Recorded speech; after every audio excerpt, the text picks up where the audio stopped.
Bismillahirrahmanirrahim. Assalamualaikum warahmatullahi wabarakatuh.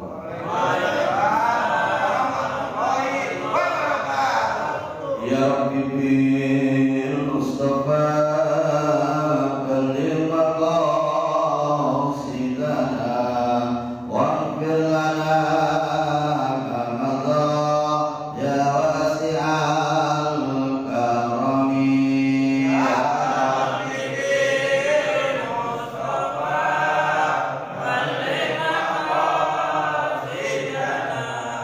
waghfir lana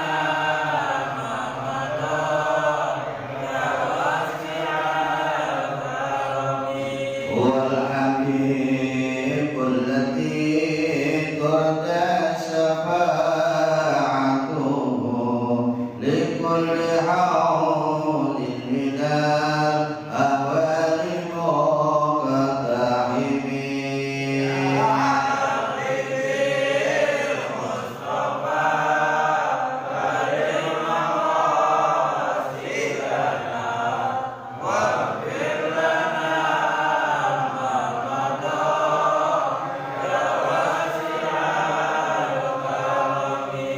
مولاي صل وسلم دائما أبدا على حبيبك خير الخلق كلهم. يا مصطفى بلغ مقاصدنا واغفر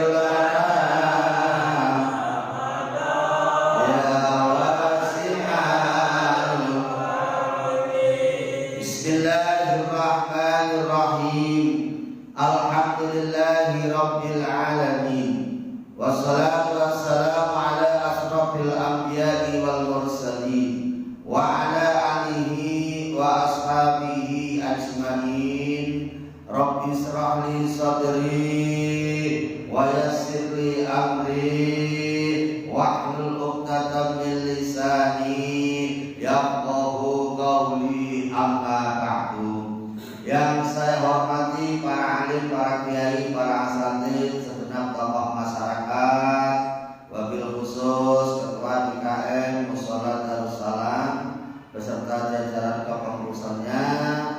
Yang kami hormati orang tua kita, Bapak Haji Mu'alim, mudah-mudahan dipanjangkan umurnya oleh Allah SWT, Bapak Sohibul Wilayah, Bapak RT, dan segenap jamaah sholat subuh Mushola Darussalam yang semuanya mudah-mudahan dirahmati Allah Subhanahu wa ta'ala. Alhamdulillah, marilah kita selalu senantiasa berusaha untuk meningkatkan rasa syukur kita kepada Allah Subhanahu wa ta'ala dengan memperbanyak mengucapkan kalimat alhamdulillahi rabbil alamin, yang mana sampai saat ini Allah Subhanahu wa ta'ala masih mencurahkan beberapa rahmat hidayah, taufik serta inayahnya kepada kita semuanya, sehingga kita semua dapat hadir di musola ini dalam rangka bersama-sama menjalankan kewajiban dari Allah Subhanahu wa ta'ala yang kita awali dengan sholat subuh berjamaah dan kita lanjutkan dengan thalabul ilmi atau ngaji.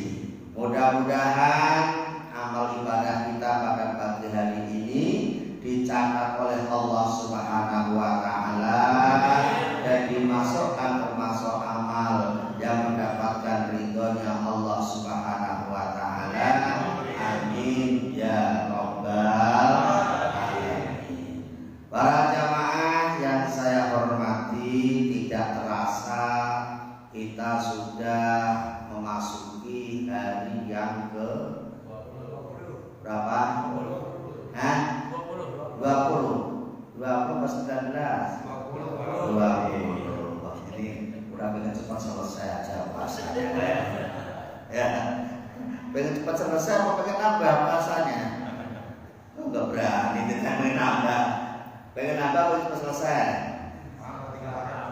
cepat selesai. Terawihnya semalam sudah malam yang kedua. Nah ini kita lagi sedang melakukan yang kedua, bukan belum selesai, baru dapat 19 kan gitu, dapatnya 19, tapi ini memasuki yang kedua. Mudah-mudahan yang bisa sampai selesai, amin ya rabbal alamin, kan gitu ya. Nah pada malam yang ke-20 semalam itu ya, kita dikasih pahala oleh Allah yang sangat-sangat luar biasa.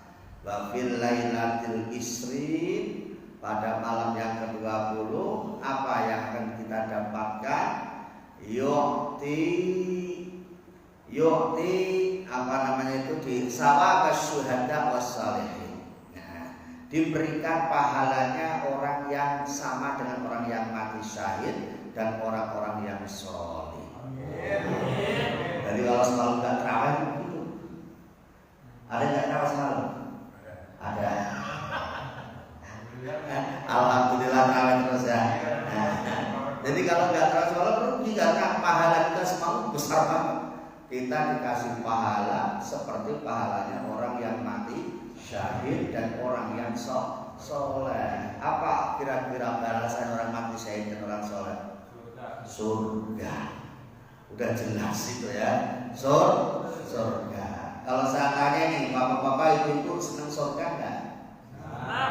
Yang senang sebelah sini doang, sini mah enggak senang. Suka surga enggak? Pengen masuk surga enggak? Pengen. Semuanya pengen. Normal berarti. Iya, kalau orang ditanya yang bagus-bagus kok pengen, namanya kan pengen duit, pengen normal. Pengen duit enggak, ada apa? Udah. Orang kalau udah pengen yang bagus-bagus, kalau ditanya kok pengen, namanya masih alhamdulillah. Enggak ada orang mau neraka, jawabannya enggak. Mau neraka? Ya, ini enggak beres kan gitu. Ya. Nah, jadi kalau kita masih suka surga, alhamdulillah. Tapi ada yang lebih bagus. Ada yang lebih bagus. Ini terbalik. Bukannya kita yang pengen surga, tapi surga yang pengen kita. Itu lebih hebat lagi itu. Ada surga yang rindu sama manusia. Surga pengen ketemu manusia, bukan manusia ketemu surga. Kalau tadi kan kita yang pengen ke surga itu bagus. Tapi ada yang lebih hebat lagi, lebih bagus lagi. Ini kebalik, surganya yang pengen ketemu manusia.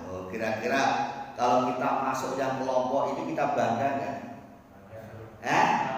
Bangga nggak kira-kira? Kita dicari surga loh, kita dirindukan surga. Jadi bangga nggak kira-kira? Bangga. Nah, bagaimana supaya kita bisa termasuk kelompok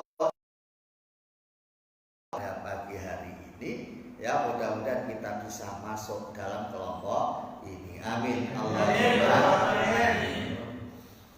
Ini ada sabda Rasulullah yang menerangkan tentang orang-orang yang dirindukan oleh surga. Saya bacakan hadisnya.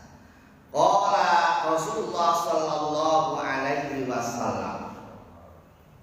Kok diem aja? Banyak ya.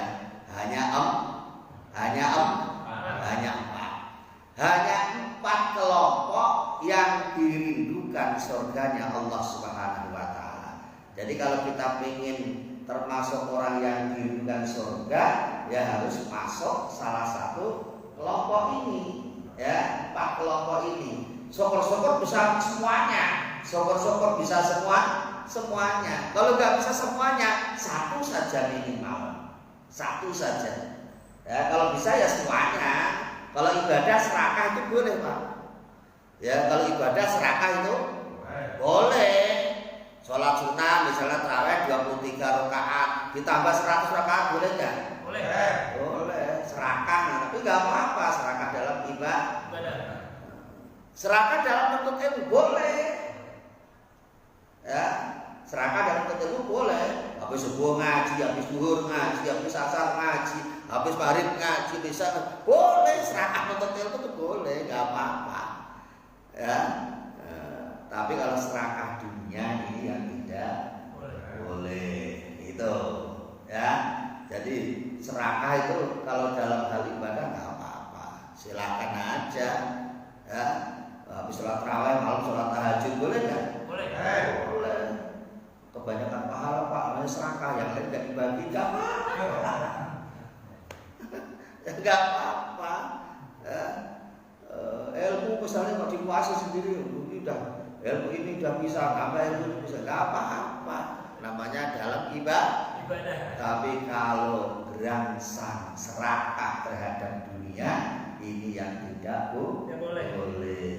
Gitu loh, ya. Kerja lembur sampai nggak sholat, serakah namanya. Ya, ada yang begitu. Lembur dibela-belain nggak sholat. Urusan dunia mah dibelain, akhirat dicuekin. Nah ini nggak boleh yang begitu itu. Namanya serakah dunia. Udah mobil punya, rumah punya, kerja masih sampai ninggalin sholat. Ya ini yang nggak boleh. Itu ya. Jadi serakah dalam ibadah itu boleh. Jadi ada 4 golongan yang dirindukan surganya Allah Subhanahu wa Ta'ala. Yang pertama apa? Yang pertama adalah talil Qur'ani. Yang pertama adalah orang yang ahli membaca Al-Qur'an. Orang yang selalu membaca Al-Qur'an. Pak, kalau nggak bisa baca ya belajar. Apalah boleh Pak, boleh. Misalnya kalau apalnya itu hanya yang dipakai sholat tarawih ini Alhamdulillah sampai Anas, ya udah itu aja dibaca tiap hari. Kok bisa 1 juz lebih bagus. Kok bisa 30 juz itu yang sempurna. Ya, jadi orang yang dirindukan surga itu adalah orang yang tiap hari dia mau baca Al-Qur'an. Karena Al-Qur'an ini sesuai namanya qara'a yaqra'u Qur'anan, ini adalah artinya bacaan. Maka harus dibaca. Jangan dijadikan pajangan. Quran ini rata-rata kalau nggak bulan puasa ini kayak hanya jadi pajangan. Betul apa betul? Ya, kadang-kadang Qurannya sampai manggil-manggil tuh. Ada orang masuk musola, masjid masuk masjid. Qurannya di pojok aja itu kan. Quran sampai manggil, hei manusia sini dong, sentuhlah aku. Tapi manusianya apa? Pura-pura nggak lihat. Ya keluar masuk, nggak lihat kalau ada Quran di situ. Ya, di rumah juga begitu. Quran ada di rumah Quran, tapi nggak pernah dibaca, hanya jadi pajangan. Apalagi kalau Quran mas kawin, ya. Dengan mas kawin seperangkat alat sekolah itu biar ada Al-Qur'annya bagus, ditaruh dalam lemari. Kalau ada tamu, Qurannya bagus amat tuh. Iya, itu mas kawin saya dulu. Mas kawin, Quran itu dibaca, bukan untuk dijadikan pajangan. Makanya ini kalau ada orang ya nikah kok pakai mas kawin seperangkat alat sholat, ini mestinya tanggung jawabnya luar biasa beratnya. Ya, luar biasa beratnya. Murah harganya, tapi tanggung jawabnya berat banget. Ya, kalau saya tanya nih bapak-bapak, lebih berat mana ngasih mas kawin 1 sepeda motor Vario dengan seperangkat alat sholat? Lebih berat sepeda motor ya? Secara logika lebih berat sepeda motor. Tapi sebenarnya lebih berat seperangkat alat sholat. Kok bisa Pak? Iya, saya tanya sekarang. Sama-sama belum bisa. Bapak ngajarin naik motor istrinya, kira seminggu bisa nggak? Bisa. Tapi kalau ngajarin ngaji sholat setahun bisa belum? Belum tentu bisa. Makanya berat. Jangan kok asal-asalan sok-sokan ngasih masuk seperangkat alat sholat. Sok-sokan namanya itu kalau setan. Ya, karena berat tanggung jawabnya itu loh. Jangan buat dilihat harganya. Beratnya tanggung jawabnya itu. Kalau ngasih mas kawin sepeda motor itu kan enteng karena ngajarin paling seminggu bisa. Tapi seperangkat alat sholat ngajarin ngaji, ngajarin sholat setahun belum tentu bisa. Lalu yang sampai aja nggak bisa ngaji, kok ngajarin ngaji gimana? Yang laki-lakinya aja ngajinya belum bisa, apalagi mau ngajarinnya ngaji. Ini ya. Jadi Quran ini artinya bacaan.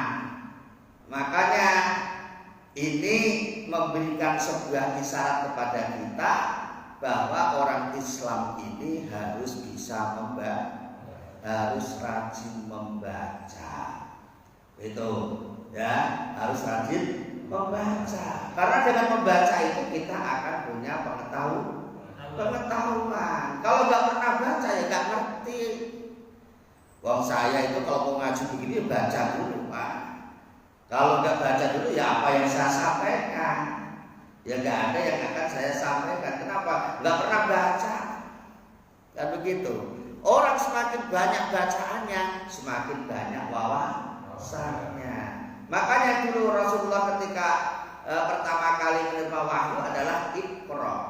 Iqra, bacalah, hai Muhammad. Iqra, bacalah, sampai 3 kali itu. Iqra, bacalah. Kata Rasul, saya nggak bisa baca apa-apa. Iqra, bacalah, saya nggak bisa baca apa-apa. Iqra, bacalah, saya nggak bisa baca apa-apa. Bismi rabbikal ladzi khalaq. Supaya bisa harus ingat menyebut namanya Allah Subhanahu wa taala. Makanya apa-apa itu harus pakai baca bismillah supaya kita tuh terbuka dapat pertolongan Allah. Kalau nggak kita baca bismillah nggak bakalan dapat pertolongan Allah. Namanya sombong, tiba-tiba langsung buka aja.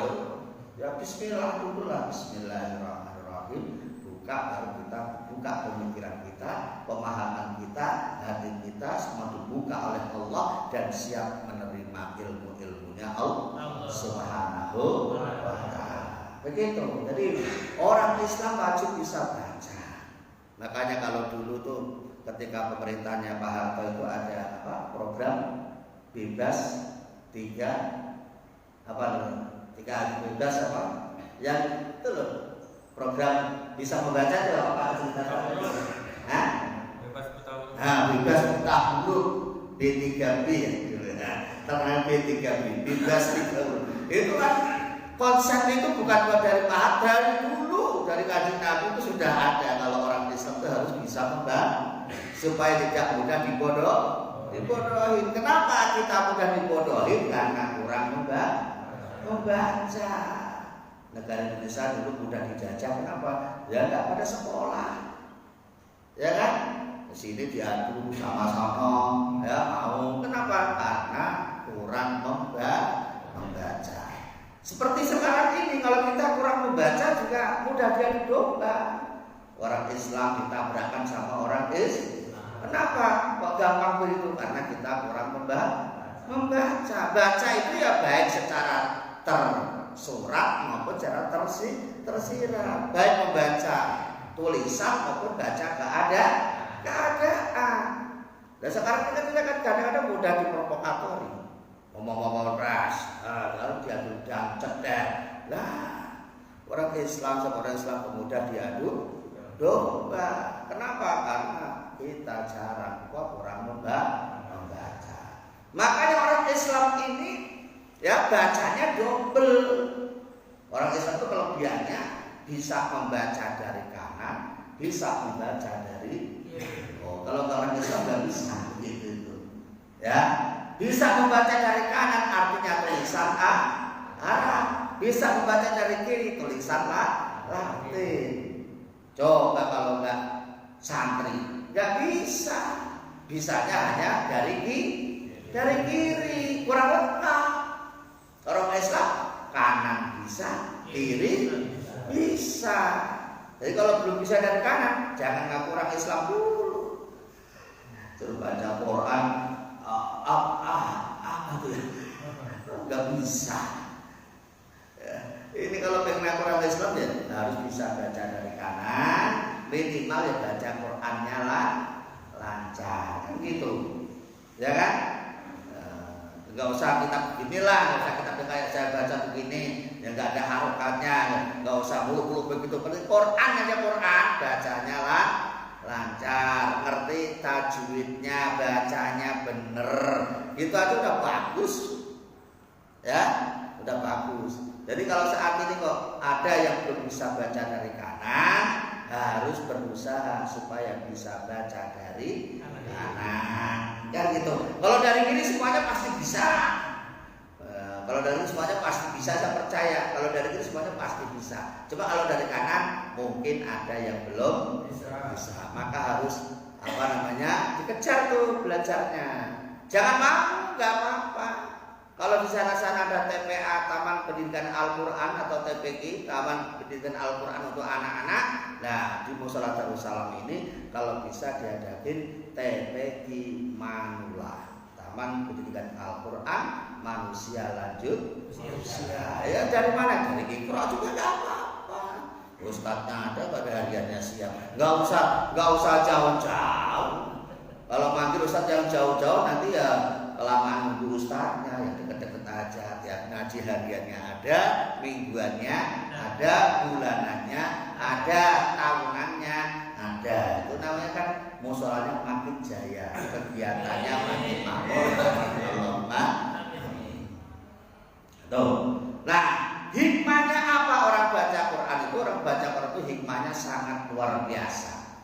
Kata Rasul, man qara'a harfan min kitabillah falahu hasanah. Siapa saja orangnya yang membaca satu huruf dari Al-Quran, maka dia akan dapat satu pahala. Wal hasanatu asratu amsalihha. Pahala membaca Al-Quran dibandingkan dengan pahala-pahala yang lainnya, ini adalah 10 kali lipat. Alhamdulillah. Kalau Ramadan masih dilipat gandakan sampai 700 kali lipat, kan uangnya gitu loh. Ya. Kalau baca alif lam mim ada 3 kali 10 berapa? 30 kali 700 sudah uangnya. Dalikal kitab la raiba fih. Udah gak bisa ngitung hurufnya. Ya, kali 10 kali 7 banyak banget. Ya, pusing dan hitungnya. Makanya kalau udah tahu begini, insya Allah kita kalau nggak baca Quran ini Al-Quran. Kalau pengen sehat aja dibela-belain harus setiap hari olahraga, setiap hari olahraga secara rutin kan gitu kan. Pengen sehat, maka sampai di rumahnya ditulis itu tiada hari tanpa olahraga. Oh, kan dulu kan banyak tuh stiker begitu tuh di pintu-pintu, tiada hari tanpa olahraga. Lah kita pengen dapat tambahan pahala, pengen dapat surga, ya harus tiada hari tanpa baca Al-Quran. Kalau tiada hari tanpa olahraga aja kita berani gembar-gembar kok. Tiada hari tanpa olahraga, kita harus sehat, ya, jantung sehat, harus senam, harus lari pagi. Supaya apa? Jaga kesehatan. Nah ini pengen surga ya, kita pengen tiada hari tanpa baca Al-Quran. Nih, nama Al-Quran itu banyak. Nama-nama Al-Quran itu ada sekitar 70. Tapi yang paling masyhur, yang paling terkenal ini ada 4. Satu namanya Al-Quran. Kedua namanya Al-Kitab. Ya, kedua apa? Al-Kitab. Kitab artinya tulisan. Nah, Quran itu ditulis. Nah, kitab itu artinya tulisan. Quran itu ditulis. Nah, ini juga memberikan isyarat kepada kita bahwa orang Islam ini harus bisa menulis. Karena orang-orang yang sudah lanjut usia ini, mohon maaf, kadang-kadang ngerti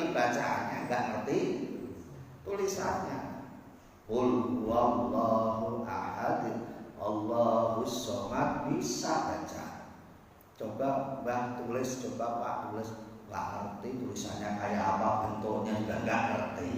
Tapi bunyinya ngerti, apa ya bagus bacanya, tapi suruh nulis tidak ngerti.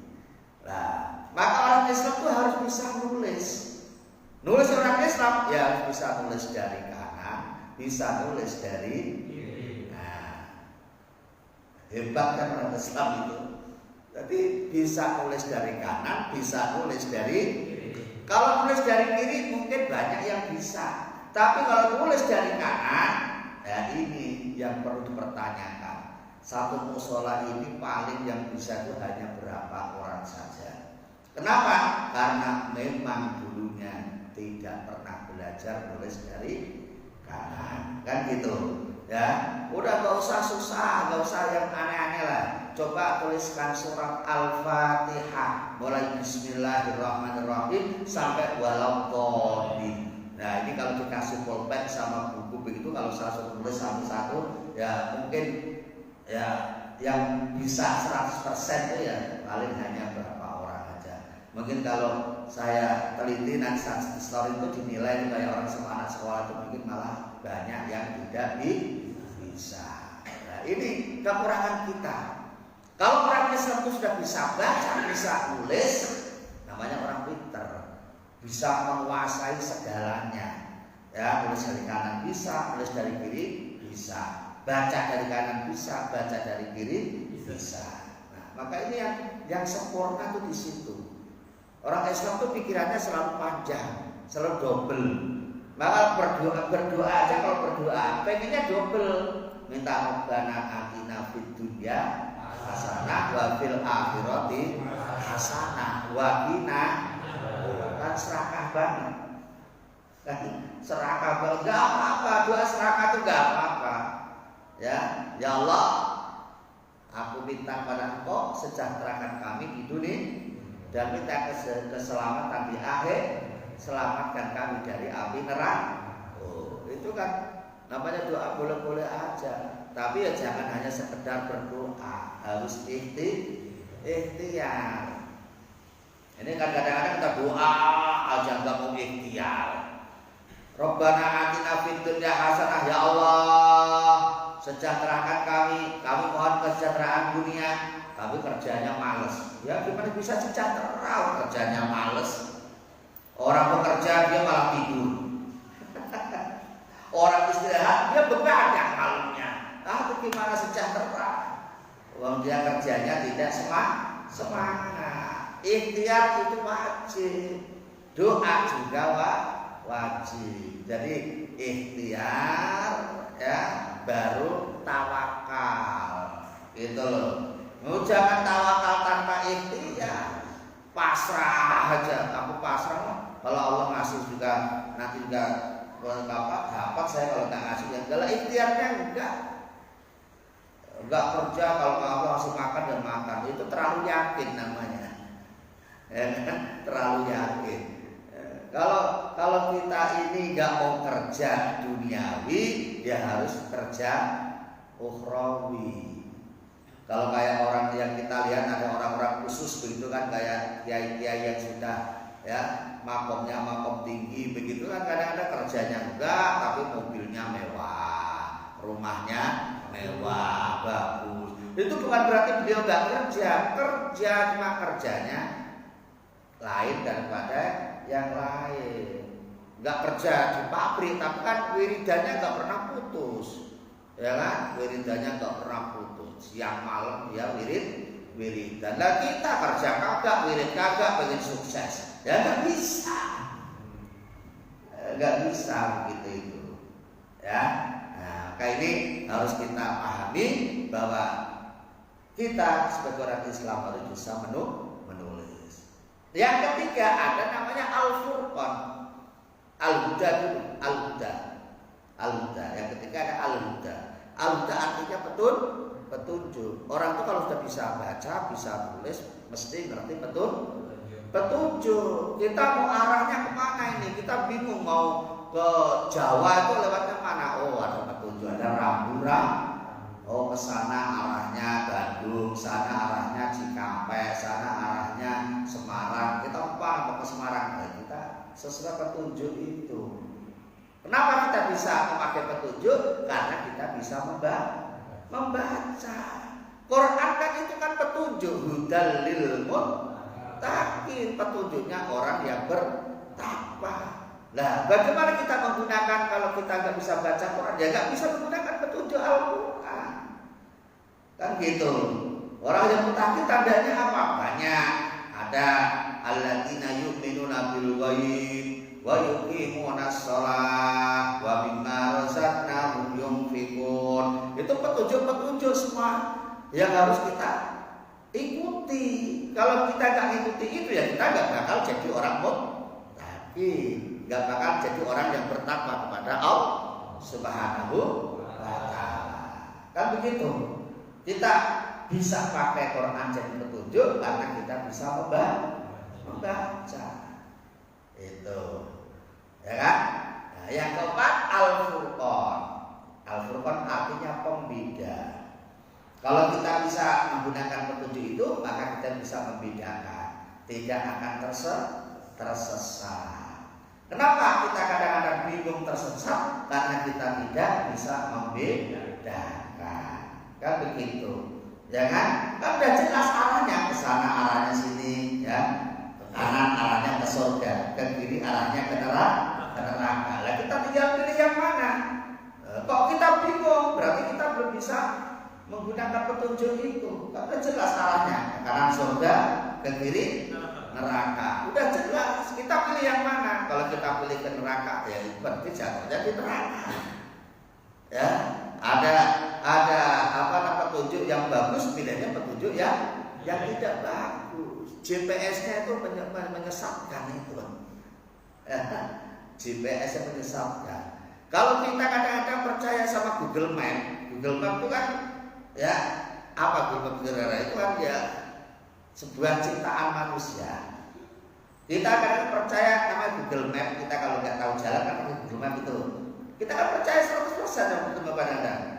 Belok kanan, belok kiri, belok kanan, belok kiri, ikutin aja, nyampe kok. Lah ini Quran kok kadang-kadang kita nggak yakin, kita nggak percaya.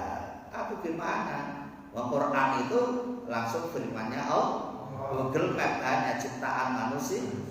Yang ciptaan manusia aja kadang-kadang 100% kita percayanya kok.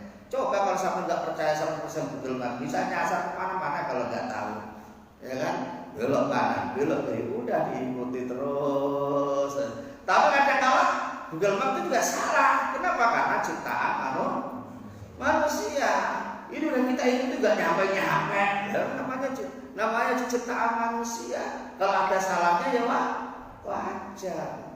Nah kalau Quran itu ciptaan Allah, firman-Nya Allah, nggak bakal ada salahnya, pasti benarnya. Dalikal kita la roy. Nah, adapun apa-apa yang ditulis di situ la roiba, tidak ada keraguan sama sekali fihi di dalam Al-Quran. Artinya apa? Apa-apa yang ada di Al-Quran pasti benarnya dan pasti nyata dan pasti akan terwujud semuanya. Itu. Apa yang kita rasakan masuk ragu? Tentang surganya Allah misalnya, tentang hisabnya Allah, tentang balasannya Allah, tentang nerakanya Allah. Kadang-kadang kan kita mikirnya, lah itu kan masih jauh, kita nggak ketemu, apa harus percaya. Kadang-kadang begitu.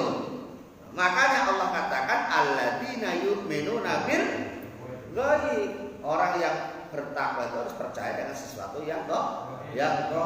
Gaib itu apa? Maghoba anil insan min hisabin wa jazain wa jannatin wa narin wa bariha.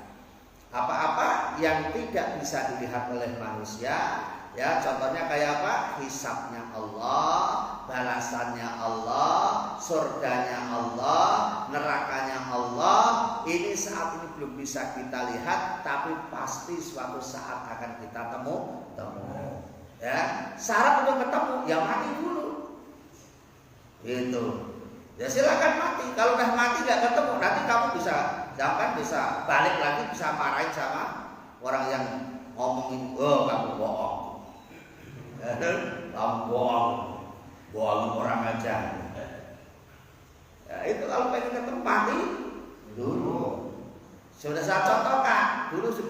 contohkan ya. Kayak ini. Strom itu ada nggak? Ada. Kelihatan nggak? Enggak. Ya. Listrik ini bisa hidup karena ada strom. Tapi kalau sudah stromnya mana? Gak ada, gak kelihatan. Nah, kalau pengen kelihatan, ya masuk ke tangan siapa di situ. Ada oh iya ada. Ya, ini jangan bilang bahwa sesuatu yang gaib itu tidak ada. Kalau ada semua malah nakut-nakutin kan gitu. Ya.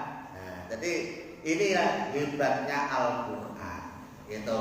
Jadi 4 ini harus kita ingat-ingat Pak. Jadi nama-nama Al-Qur'an itu ada apa tadi? Al-Qur'an artinya baca, Alkitab artinya tulis, Al-Huda artinya petunjuk, Al-Furqan artinya pembeda. Paham ya? Orang yang bisa membaca, bisa bisa baca dari kanan, bisa tulis dari kanan, bisa tulis dari itu baru bisa menggunakan petunjuk ini untuk membeda mana yang benar, mana yang salah, mana yang baik, mana yang buruk. Paham? Nah, yang kedua, orang yang dirindukan surga yang kedua adalah wahafidil lisan. Orang yang bisa menjaga lisannya. Lisan ini adalah anugerah Allah, kenikmatan Allah harus kita syukuri. Ya, la in syakartum la azidannakum wa la in kafartum inna adzabi lasyadid.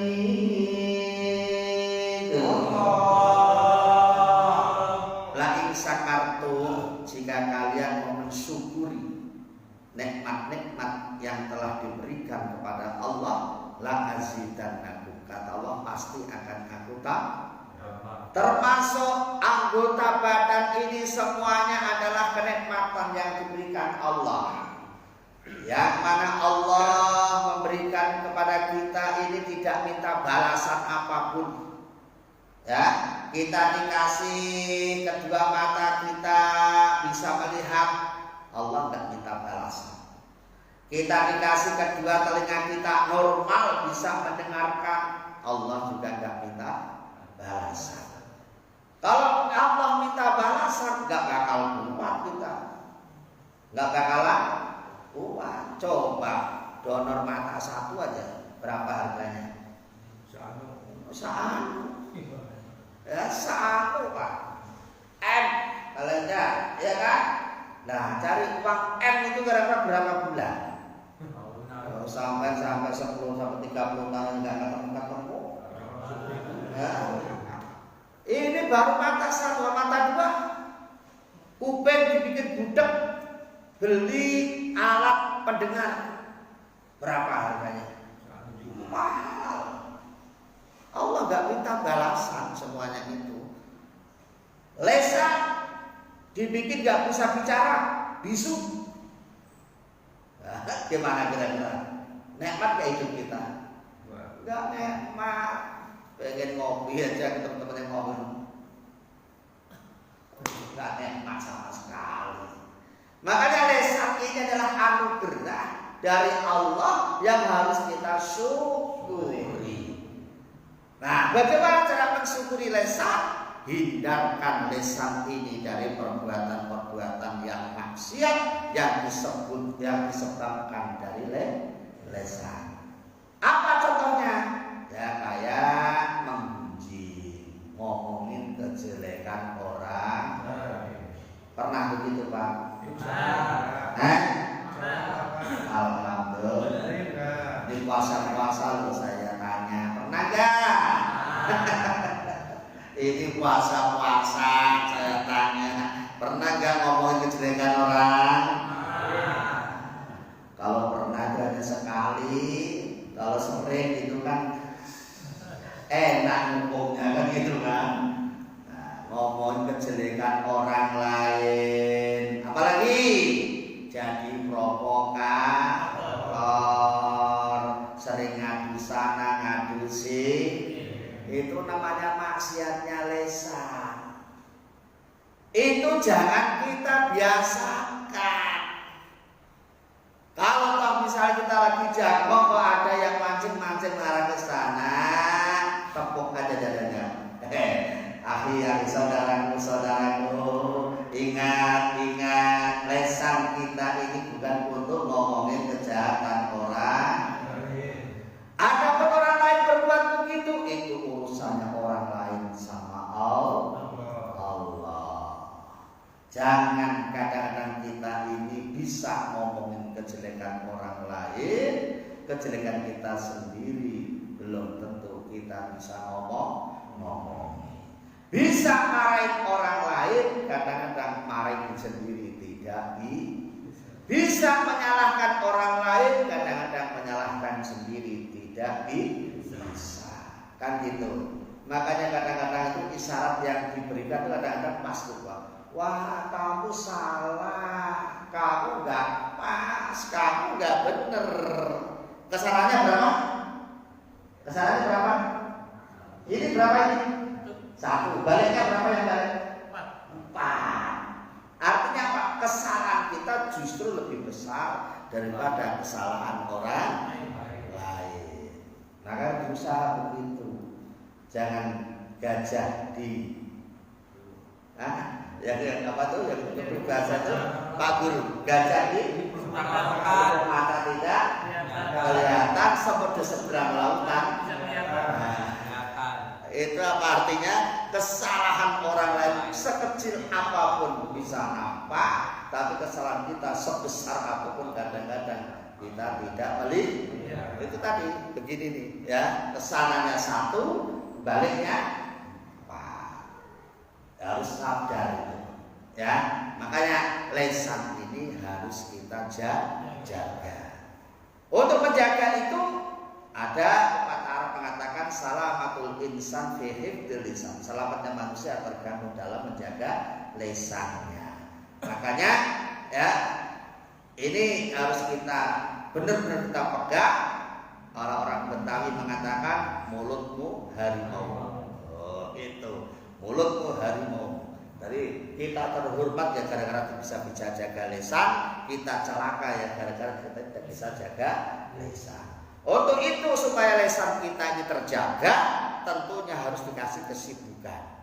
Ya, kesibukannya untuk apa? Ya diarahkan untuk kesibukan yang bisa ada hubungannya dengan ibadah kepada Allah, untuk membaca Al-Qur'an, untuk zikir, baca sholat. Ini kesibukan dalam mulut kita. Kalau lisan kita nggak kasih kesibukan, akhirnya lisan kita dari kesibukan sendiri. Apa yang rumpi, yang provokator, yang mengadu domba.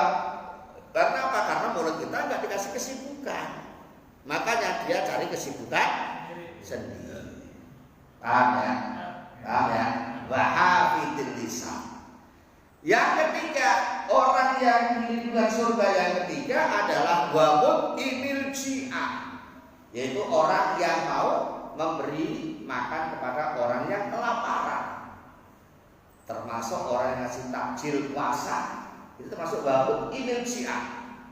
Misalnya kalau di musola ada takjil ya silakan tuh kita ikut ambil supaya kita bisa termasuk orang yang di lingkungan surga. Artinya secara umum wamut imil ji'an ini adalah kita sebagai orang Islam ini harus punya rasa peduli sesama orang. Jangan menampakkan egonya, mentang-mentang dia orang kaya, mentang-mentang dia orang mampu, mentang-mentang dia orang kuat, tidak peduli sama orang lain. Jangan lo gue. Itu nggak boleh begitu orang Islam itu. Walaupun di Jakarta nggak boleh lo, gue, kamu ya kamu, saya, kamu nggak usah ngurusin saya nggak usah kamu urusin. Waduh, ini dalam hal seperti ini kurang pas. Karena Allah menciptakan manusia itu ya ada yang kaya, ada yang sehat, ada yang sakit, kan begitu. Artinya orang yang kaya harus bantu yang miskin, orang yang sehat harus bantu yang sakit, orang yang hidup harus bantu yang mati. Kalau nggak dibantu repot. Ada orang mati gak ada yang bantu. Lalu yang ngubur siapa? Yang mandiin siapa? Yang ngapain siapa? Yang nyolatin siapa? Maka kita harus ingat bahwa manusia sebagai makhluk sosial tidak boleh dia itu tidak peduli sama orang lain. Makanya dalam Islam ada konsep yang namanya zakat. Zakat ini kan untuk saling bantu membantu. Yang kaya wajib zakat, yang miskin dijakati. Mana saya terangin itu. Ya, yang kaya wajib zakat, yang miskin dijakati. Jangan sampai kita nggak paham, kita nggak ngerti. Orang kaya yang nggak ngerti kalau dia itu kaya, yang miskin dia itu malu. Ya, itu mestinya nggak usah malu. Kalau miskin nggak usah zakat, karena yang miskin akan dapat zakat. Yang kaya harus mengeluarkan zakat. Jangan pernah kita berbohong sama Allah. Yang tahu kalau kita mampu dan tidak siapa? Ya kita sendiri. Nggak usah sampai diminta orang itu, Pak, sama yang kaya, mana zakatnya? Nggak usah begitu.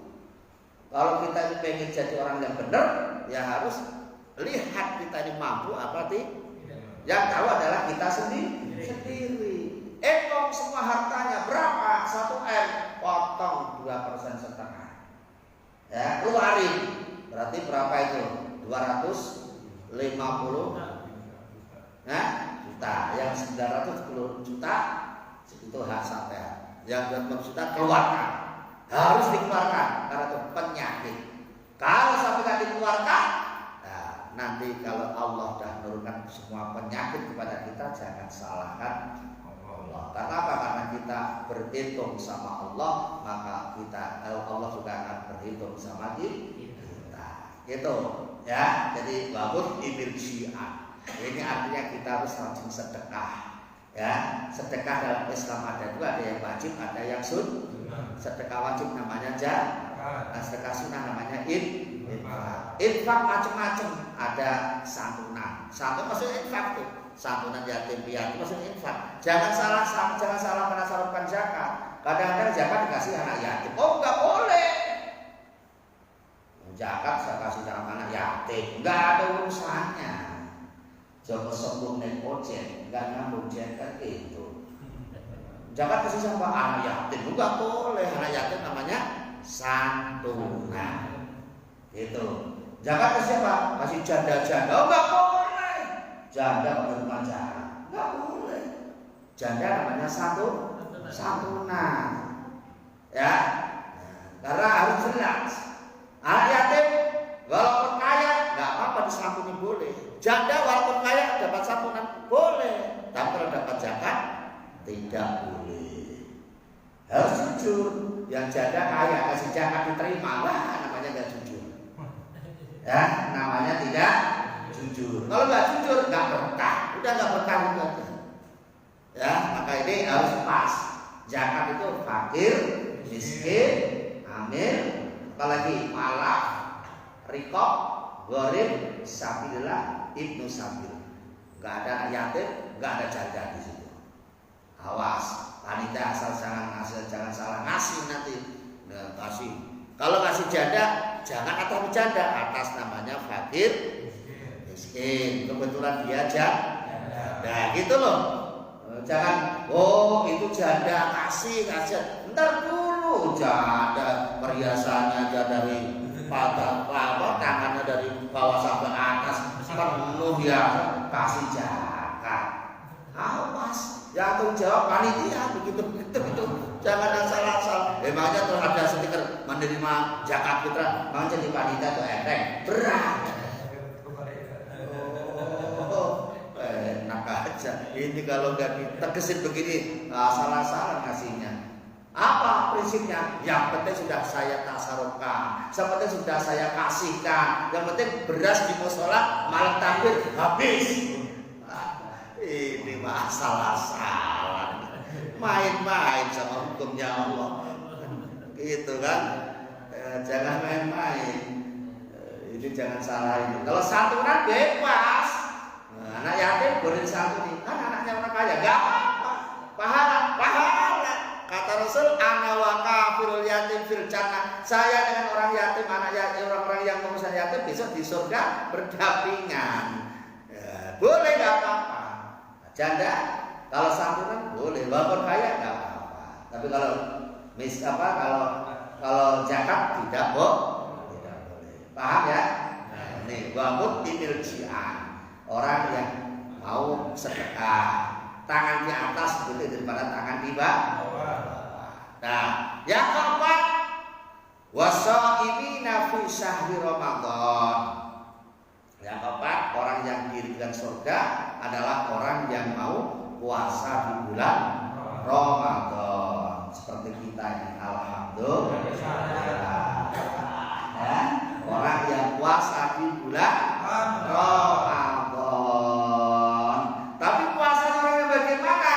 Ya puasanya orang yang sesuai dengan sabda Rasulullah, man shoma Ramadhana imanan wa ihtisaban ghufira lahu ma taqaddama min dhanbi. Siapa saja orangnya yang mau berpuasa di bulan Ramadan dengan penuh keimanan, dengan penuh keikhlasan, dengan penuh kesabaran, dengan penuh ketekunan, gitu kan ya, maka Allah akan mengampuni dosa-dosanya. Jadi kalau kita puasanya hanya sekedar menahan lapar dan menahan haus saja, belum.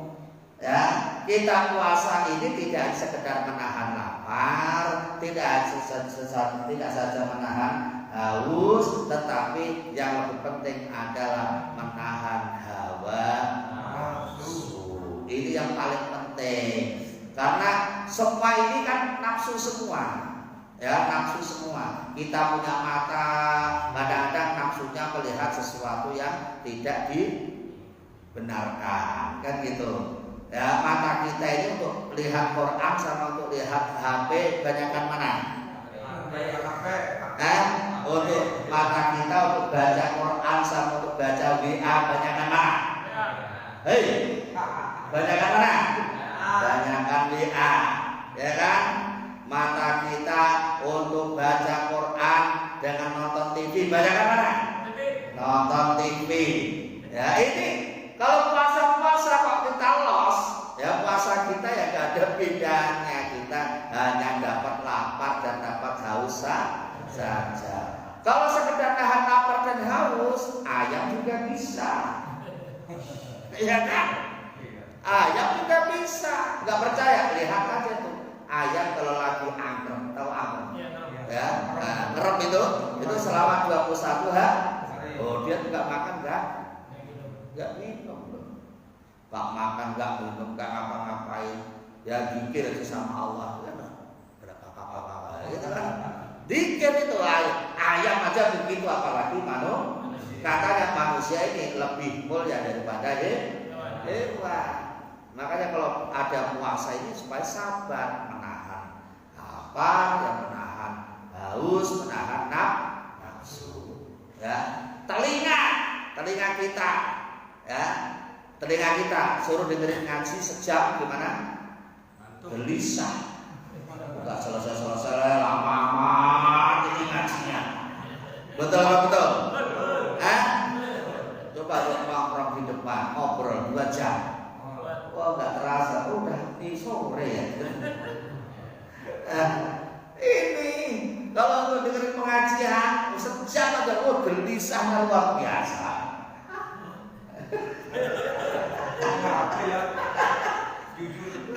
Gelisahnya luar biasa. Pokoknya macam-macam aja alasannya.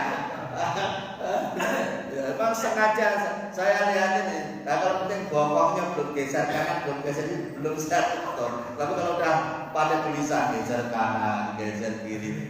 Sekali dipaksa begini. Kalau nggak dipaksa, kita kadang-kadang nggak terasa gitu. Ya, karena apa? Ini menahan hawa nafsu. Telinga harus dipaksa untuk pengajian. Jangan kalau untuk dengan pengajian banyak alasan, untuk dengerin yang lainnya tidak banyak alasan. Nah, ini harus itu Pak. Namanya ngaji ya begini, ya kadang-kadang ngakam dikit gitu loh ya. Nanti disentil dikit gitu. Namanya ngaji. Ngaji kok gak merasa tersentil, ya gak ngaji namanya. Gitu. Obat itu kan begitu. Obat itu kalau kalau pas reaksi, kadang minum obat kadang malah demam, malah tambah panas. Itu namanya obatnya merasuk, ada reaksi. Minum obat kok biasa-biasa saja. Ya namanya obatnya nggak ada reaksi. Ya, kayak kita habis ngaji kok biasa-biasa saja, nggak ada perubahan. Berarti ngajinya ya nggak ada reaksi. Kan begitu. Ya, sampai dibela-belain, habis tidur, habis subuh enaknya tidur, ya kita sampai melek begini kan? Kok nggak ada reaksinya ya? Berarti ngajinya nggak masuk. Kan begitu. Ya, maka dari itu mari kita berusaha di bulan puasa ini jangan hanya sekedar menahan lapar, menahan haus, tapi yang penting menahan hawa nafsu. Tadi ada 4 golongan, saya simpulkan lagi 4 golongan yang dirindukan oleh surganya Allah. Yang pertama apa tadi? Orang yang rajin baca Al-Quran. Ini ya, silakan dibaca. Nih. Ada riwayat orang yang ahli Quran itu Pak jenazahnya utuh kalau mati. Ya, jenazahnya enggak busuk. Kalau kita jadi ahli Quran. Gitu ya. Nah, jadi sampai kamu enggak busuk jenazahnya. Makanya kalau Bapak Ibu punya anak kalau bisa disuruh ngapalin Al-Quran. Insya Allah jenazahnya itu enggak busuk karena wiridnya tiap hari yang dibaca Al-Quran. Gitu. Yang kedua apa? Kalau kita nggak bisa ahli Quran, yang kedua menjaga lisan, hati-hati dalam berbicara. Yang ketiga apa? Orang yang punya jiwa sosial harus peduli sama orang lain. Jangan nggak peduli, jangan lolo jangan begitu, nggak boleh Pak. Kita kuat makan, tetangga sebelah tidak kuat makan. Kewajiban kita untuk nolong tetangga sebelah. Itu jangan mau mati mau sakit udah urusan situ. Saya nggak bakal ngurusin kamu, nggak boleh begitu. Kita dikasih kenikmatan saling membantu. Yang keempat puasa di bulan. Nah, dari 4 ini yang bisa kita lakukan yang mana? Monggo terserah sampean mau masuk yang nomor 1, apa yang nomor 2, apa yang nomor 3, apa yang nomor 4. Ini sesuai dengan kemampuan kita masing-masing. Yang orang kaya belum tentu bisa baca Quran, berarti dia pilih yang ketiga. Bantu aja orang lain kan gitu. Ya kan? Yang tahu, yang bisa ngaji, ya mungkin pilih yang nomor 1 karena bisanya membaca Al-Quran. Kan gitu. Nggak bisa ngaji, nggak orang kaya, orang miskin, ya udah diam saja, nggak usah macam-macam. Udah miskin mulutnya diuber kemana-mana, itu udah sengsaranya dunia akhirat. Udah miskin, belang kan begitu. Udah miskin tapi belang. Nggak usah, udah miskin diam aja, jaga lisan, wirid yang banyak, doa yang banyak. Kan gitu kan? Nah, untuk yang umum puasa Ramadan. Demikian karena jam 6 ya yang bisa saya sampaikan, mudah-mudahan manfaat untuk kita semua. Allahumma amin. Astagfirullah.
الرجيم بسم الله الرحمن الرحيم الحمد لله رب العالمين الرحمن الرحيم مالك يوم الدين إياك نعبد وإياك نستعين اهدنا الصراط المستقيم صراط الذين أنعمت عليهم غير المغضوب عليهم ولا الضالين رب اغفر لي ولوالدي وللمؤمنين آمين اللهم صل وسلم وبارك على سيدنا محمد في الأولين والآخرين وبارك وسلم رضي الله تعالى عن كل صحابة رسول الله أجمعين آمين آمين آمين يا الله الحمد لله رب العالمين حمدا يوافي نعمه ويكافي مزيدا يا ربنا لك الحمد كما ينبغي للجلال وجهك الكريم وعظيم سلطانك اللهم صل وسلم وبارك على سيدنا محمد وعلى آل سيدنا محمد اللهم اغفر لنا ولوالدينا ولمشايخنا ولجميع المسلمين والمسلمات والمؤمنين والمؤمنات الأحياء منهم والأموات إنك على كل شيء قدير اللهم ربنا تقبل منا دعاءنا يا الله استجب لنا دعاءنا يا الله إنك أنت السميع العليم وتب علينا إنك أنت التواب الرحيم اللهم إنك عفو كريم تحب العفو فاعف عنا يا كريم اللهم إنا نسألك رضاك والجنة ونعوذ بك من سخطك والنار اللهم إنا نسألك إيمانا كاملا ويقينا صادقا ورزقا واسعا وقلبا خاشعا ولسانا ذاكرا وحلالا طيبا وتوبة نصوحا وتوبة قبل الموت وراحة عند الموت ومغفرة ورحمة بعد الموت والعفو عند الحساب والفوز بالجنة والنجاة من النار لا تدع لنا في مقامنا هذا ذنبا إلا غفرته ولا هما إلا فرجته ولا دينا إلا قضيته ولا مريضا إلا شفيته ولا ميتا إلا رحمته برحمتك يا أرحم الراحمين اللهم اجعلنا علما نافعا ورزقا واسعا وعملا صالحا مقبولا اللهم افتح لنا من فتوح العارفين اللهم افتح لنا من فتوح العارفين اللهم افتح لنا من فتوح العارفين يسر لنا يا الله يسر لنا يا الله يسر لنا يا الله جميع أمورنا من أمور الدنيا والآخرة وحسن مقاصدنا وحسن مقاصدنا وحسن مقاصدنا وبلغ مرادنا بالخير ربنا آتنا في الدنيا حسنة وفي الآخرة حسنة وقنا عذاب النار وأدخلنا الجنة مع الأبرار يا عزيز يا غفار يا رب العالمين سبحان ربك رب العزة عما يصفون وسلام على المرسلين والحمد لله رب العالمين الفاتحة أعوذ بالله من الشيطان الرجيم بسم الله الرحمن الرحيم الحمد لله رب العالمين الرحمن الرحيم مالك يوم الدين إياك نعبد وإياك نستعين اهدنا الصراط المستقيم صراط الذين أنعمت عليهم غير المغضوب عليهم ولا الضالين آمين. Kurang lebihnya mohon maaf. Akhir kalam, wallahul muwaffiq ila aqwamit thoriq. Wassalamualaikum warahmatullahi